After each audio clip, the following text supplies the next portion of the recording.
Nettoyez le pré-filtre. Vous devrez ouvrir le couvercle et retirer le maillage du filtre. Vous pouvez le nettoyer avec une brosse et du carburant ou avec de l'air.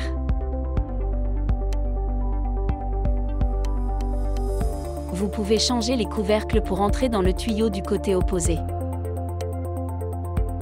Si vous changez le couvercle latéralement, vous devez faire pivoter la maille du filtre afin que la partie métallique du filtre soit en contact avec le joint.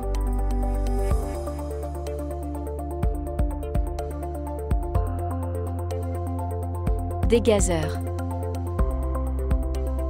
Le compteur peut être monté dans n'importe quelle position, mais le dégazeur doit toujours être en position verticale. Le dégazeur a 2 trous. Habituellement, l'un d'eux doit être recouvert et dans l'autre, nous montrons le tuyau de retour au réservoir. Le tube doit être de 20 mm pour les modèles M40 et M50 et de 25 mm pour les modèles supérieurs. Dans le cas où nous détectons que le dégazeur aspire constamment du liquide à travers le tube de sortie de gaz, cela signifie que nous avons un flotteur bouché ou endommagé. Il faudra démonter et libérer ou remplacer le flotteur.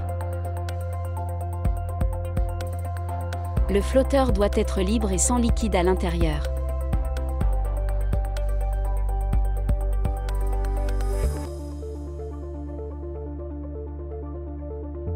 Graissage. Les engrenages métalliques doivent être graissés périodiquement. Ne graissez pas les engrenages en plastique. Étalonnage. Nous devrons retirer le seau du couvercle. Nous allons retirer le couvercle pour accéder au dispositif de calibrage. Ce dispositif est commun aux différents modèles de compteur M. Il ne change que la partie des engrenages. Pour calibrer le compteur, nous allons d'abord procéder au desserrage de la vis qui fixe le galet. Avec nos doigts, nous ferons tourner le galet pour faire varier le calibrage de l'équipement. Pour calibrer, nous utiliserons un compteur de référence ou un récipient calibré de grande capacité. Nous allons vérifier le résultat et modifier le calibrage du compteur en tournant le galet. Les chiffres verticaux indiquent le pourcentage en nombre entier. Les chiffres horizontaux indiquent les dixièmes.